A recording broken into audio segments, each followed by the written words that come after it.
Hi brothers and sisters, we're back to take a look at a strange little verse in the New Testament. Let me see here if I can get my files here pulled up. Alright. It's in Acts, and it is this verse. In the times of this ignorance, it's Acts 17 verse 30. In the times of this ignorance God winked at, but now commandeth all men, all people, women and men, everywhere, to repent.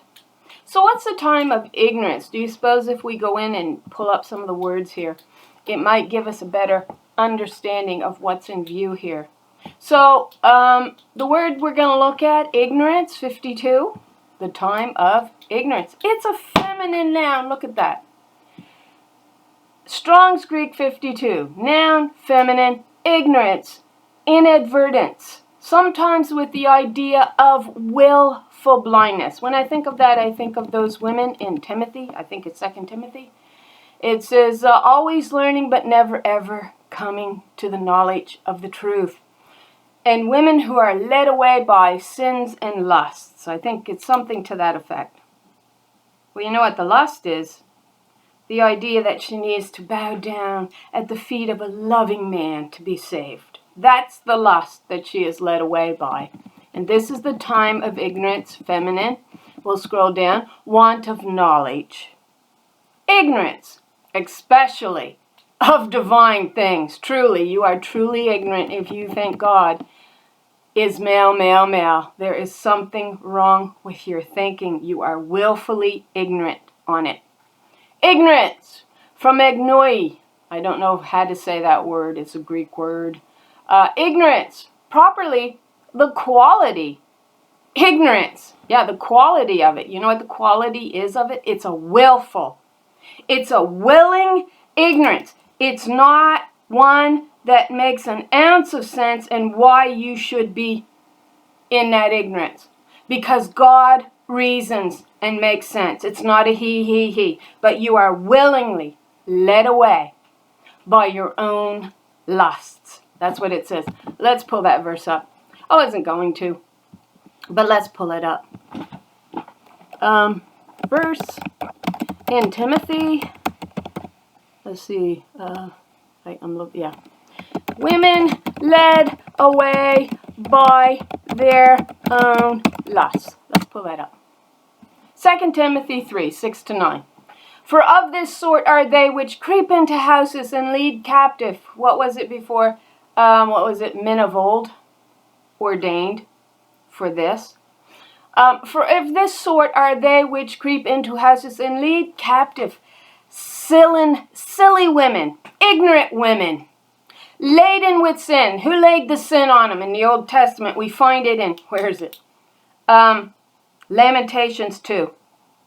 Your prophets have seen false visions and burdens for you, false sins, and have failed to lead you out of your own captivity.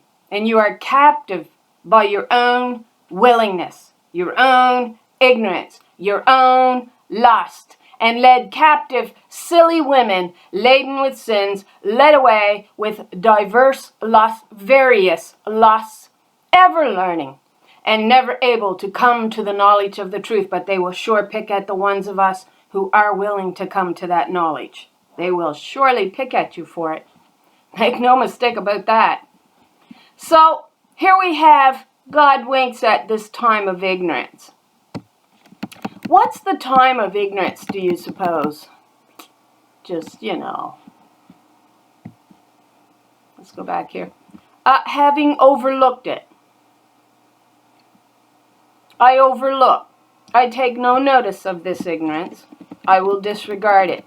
So, what's the ignorance? The ignorance is this male idol. We've proven that that is the ignorance of the whole thing.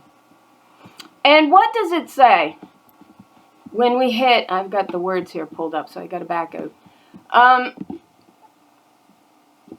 What did we learn in the Old Testament when we actually studied it and chose not to be led away by this willful ignorance, right?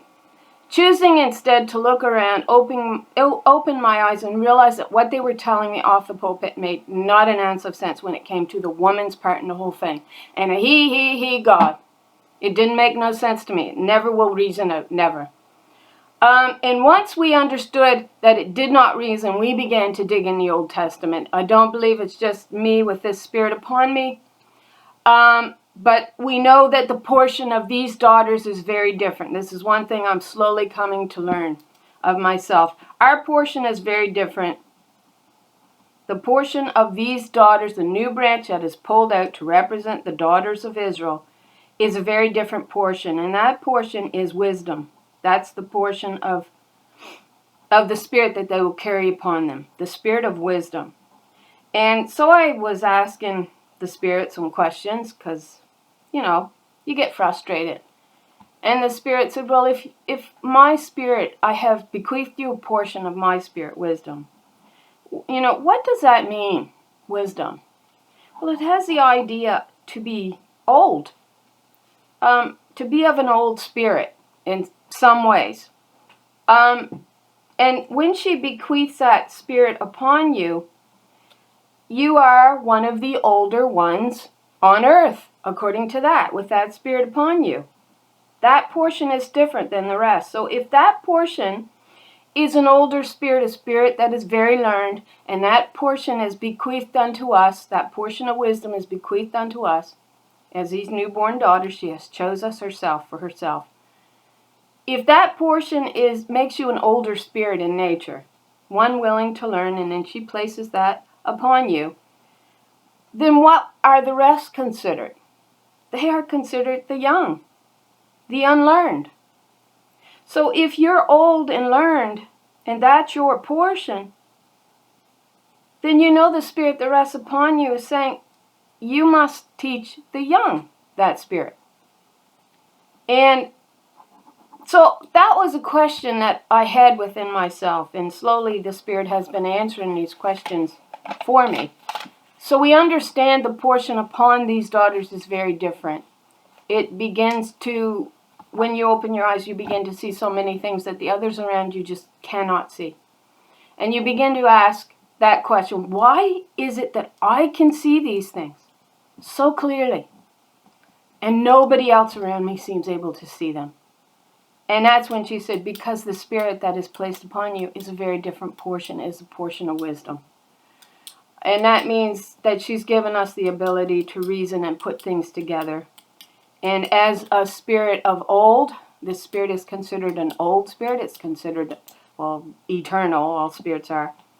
But because it's an old spirit, you're going to know more. You're going to see more. And with that comes a responsibility of teaching that to the young spirits who don't seem able to see and understand. It's like teaching a child, right?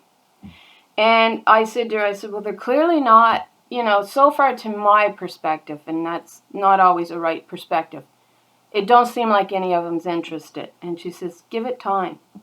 Give it time. We'll see what the children become in time. Some will turn back to that path and others will not. And we see that in life. Some children will take this path and others will take that path. It's just what they're willing in their hearts to do. And so that takes time, right? That takes time. But the spirit of ignorance that God winks at, and let me see, I'll go back here. So what was it? Wink. To overlook, to not notice, not attend, not punish. So she's not going to punish who?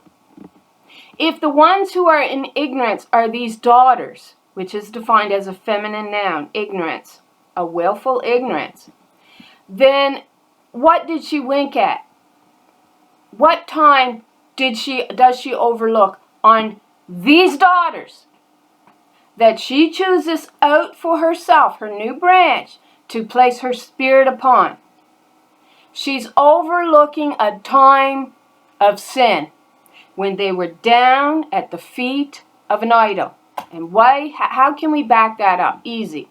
We go to Isaiah 4:4. And what does she say? The Lord will wash away the filth of the women of Zion. Not he. She will cleanse the bloodstains from Jerusalem, from the daughters of Zion, by a spirit of judgment and a spirit of fire. That's wisdom. That's wisdom. And she's washing that blood off of you. What was the blood representative of? The time of ignorance. That's what that's representative of. The time that God winks at is the time when you bow down to man as if he was your Lord and your God. And she washes that blood off of you. Now, I don't remember. Did I look at these? The blood purged, wash. To rinse, to cleanse away by rinsing or washing. You wash in water, you do not wash in blood. And water was representative of the mother's word and law. That's right. That was by extension found on her portion, her daughters. So our portion is to be her inheritance, you see. That's who we are. And what Lord did this? 136.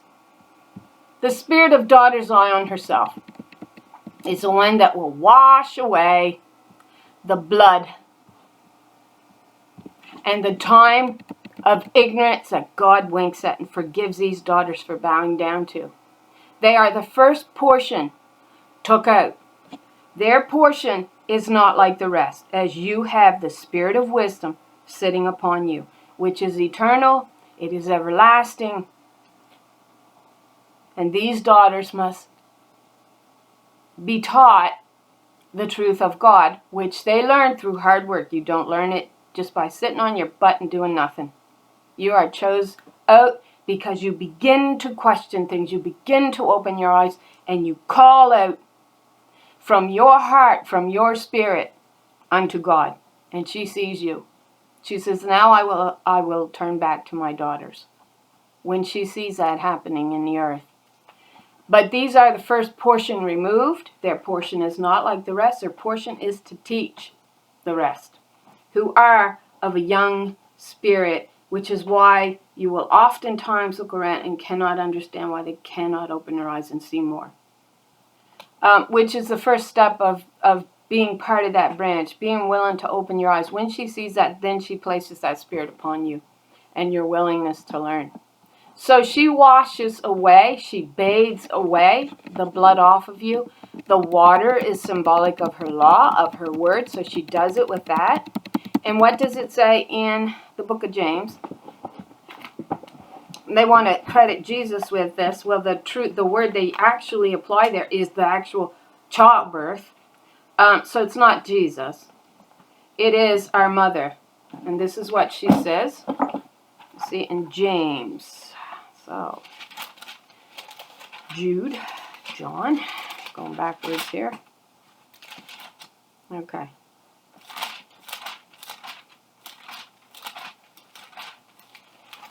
Right there. Well, no. Where am I going? Right there. Okay. So it is in James 18. James 1 verse 18. This is what she says. The Holy Spirit, wisdom, our mother, who places her spirit upon us, making us her inheritance, her new branch that she rules through, making us responsible for the children and what they will learn. So, verse 18, of her own will begat, that means to birth. That's parturition. That means actually childbirth, okay? That's literally what it means, giving birth to a child. A man does not do this. So of her own will begat she us with the word of truth. This is the washing, right? The cleansing away, not the blood. No, that's the time of ignorance that God winks at. And feminine ignorance. Willful ignorance, to bow down at the feet of an idol. That we should be a kind of first fruits of her creatures. Right? Hers. Her creation. She created us. X gives life to everything. The Y don't. It's the XX and the XY. We see the commonality, the X, mother. So here we have primitive root to lave or lave, the whole or a part of a thing, bathe, self, wash, self. That's right. So we get this all validated, and its daughter Zion's number 136 has washed away. The burning, I didn't go into detail on this. This may be another study. But we're looking at the washing away of the time of ignorance, which is the time where you bow down to male figures as your Lord and God. And it don't matter which religion you choose. You can choose Judaism. You can choose Islamism. You can choose Christianity. You're all going to end up bowing to a male idol. That's what you're going to end up doing. And then, let me see here. What else did I have? What does God say here in Ezekiel 16? And she says this to her daughters, and it's of a truth. This is absolutely of a truth. It seems to be cyclic, but when you realize what she says, we also realize later on in this passage when she's accused of being a prostitute, of giving herself over to any him that wanted her. We also understand that there is a court case pending at this point, and that she had yet to bring forth her case. That also then, in part, allows mother to take back her portion because her daughters must stand up with their own cause on their tongue. And we know the Spirit says, they accuse me of things that I know not of. And one of the things that they were accusing her of was of being a prostitute. That was one of the things they were accusing of. And she says, I know not what they speak of. I do not understand what they're speaking of. Well, that was the division that was entering in these daughters of Israel, these daughters of Zion. There was a splitting of the covenant going on. And this was what was making the spirit of daughter Israel, whose portion was us on this earth, these daughters that was called out with the spirit of wisdom upon them from her mother, which she received from her mother. And we will look at that in a future video.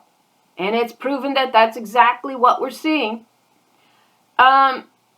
She gets mad at these daughters because she is hearing accusations of things going on that should not be going on. And so the righteous daughters are forced to carry that double portion that you see laid upon the she-goat. And then it's cast out into the land of, what's it called? What's the land called? An uninhabitable land. And that means where no spirit lives. But she was cast out to bear the double upon her head. For what some of the daughters in Zion and in Israel were actually doing and perpetuating and bringing the fall down upon her head. And she had to carry that burden, that double burden upon her. And then it says, tell daughter Zion, daughter Israel, that her warfare is ended, that she has received double upon her head for all of the sins of the nation of Israel, for what they did. So what I'm prepping you for is to understand the accusation that follows these verses that I'm not going to read, because it'll lead you into you're beautiful and then you sold yourself into prostitution. No, that's prior to the case. All right? That is pending. We see the books open. We see the case being presented to the Ancient of Days in Daniel chapter 7. And then we see the court case pending. We see her then gave the decision. She will make the decision, the Ancient of Days, which that decision appears not yet to have been fully made.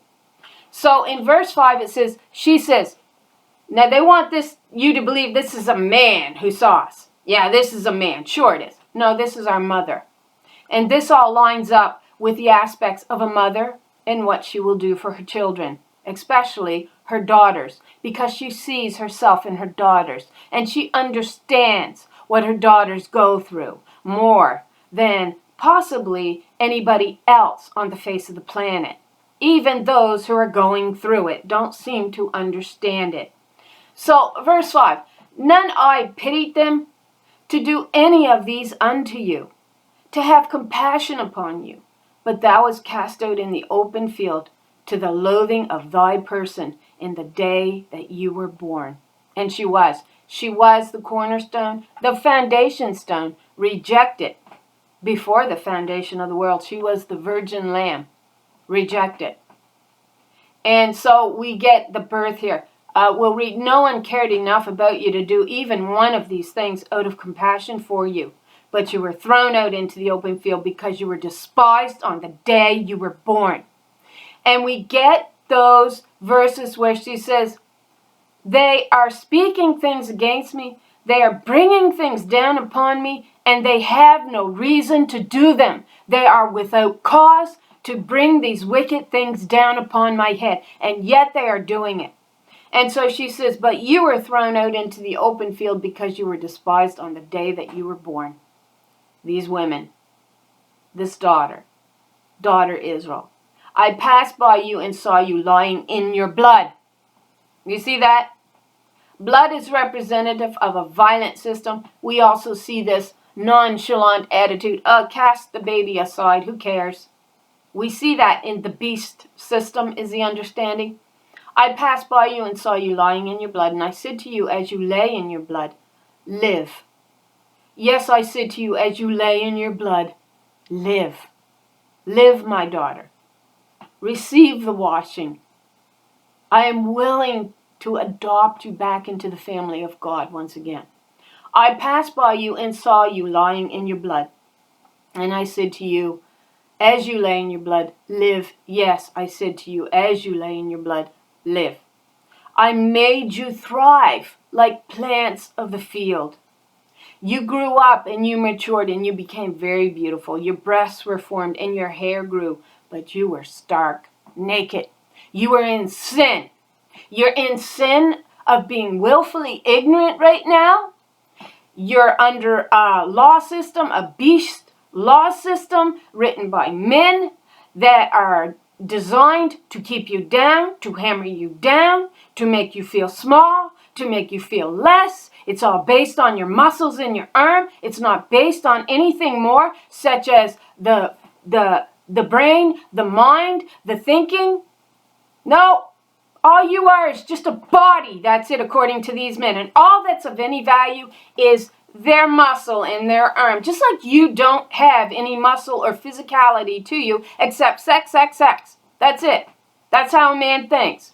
And these are the laws that have been written long ago and are perpetuated throughout the generations.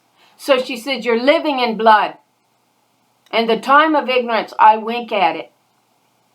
I made you thrive like the plants. Now we get the plants of the vine in Ezekiel 19 coming up in the future chapters, because we're in Ezekiel 16.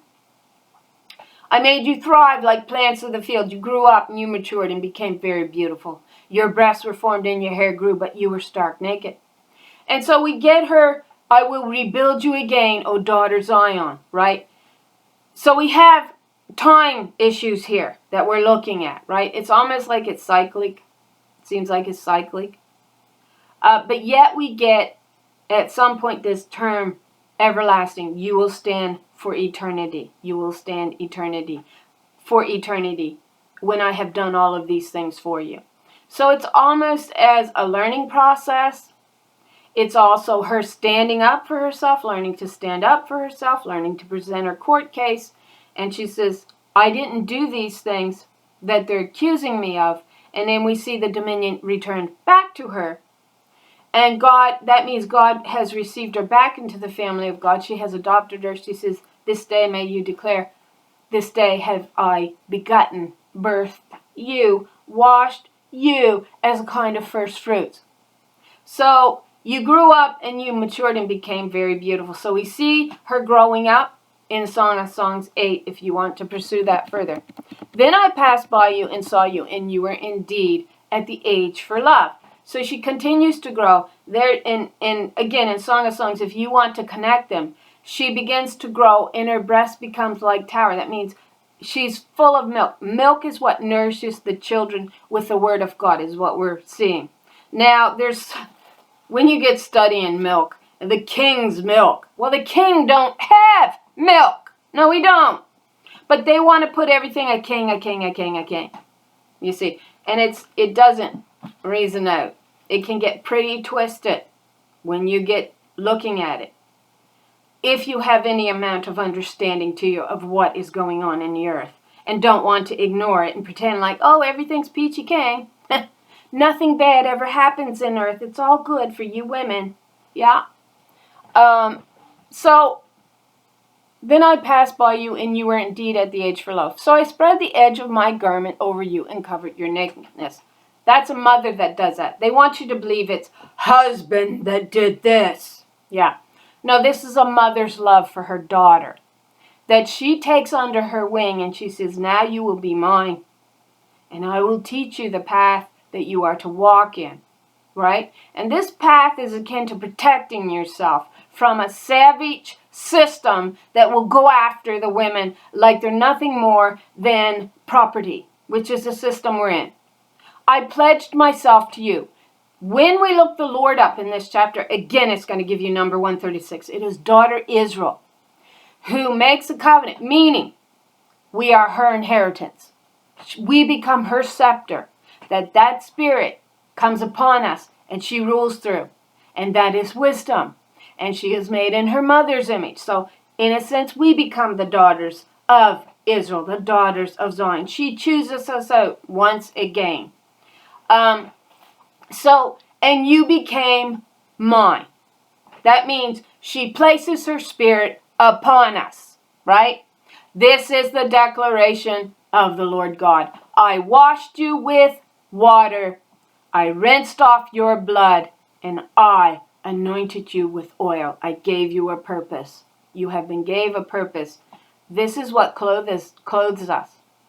The law and the way of wisdom provides light for us. Light becomes our clothing, in a sense. We're clothed in purity, in pureness, right? And it is not a covenant of marriage like sex, dirty old sex. It is our mother that covers us. It is our mother that teaches us. It is our mother that winks at that time of ignorance. It's a time of learning, of growing. That's right. After she got cast out, right? With no one to care about her. No one. So mother takes us back and she says, you're mine. I've washed you clean. I will forgive this time of ignorance. But you understand, this time of ignorance that she's winking at has to do with her portion. And this portion is not like the rest. They're not. But what does it say of the first fruits? In Romans 11, it says, if the first fruits are holy, then the lump is also holy. So the first portion to be taken is these daughters, known as the first fruits, that will teach the children the truth, the way. So, that's what it all says. Okay, it's not going to let me have my camera. There's my camera. Okay. So, thanks for watching my video. I pray the Lord blesses you with an abundance of truth. And I hope you all have a really nice day. And thanks again.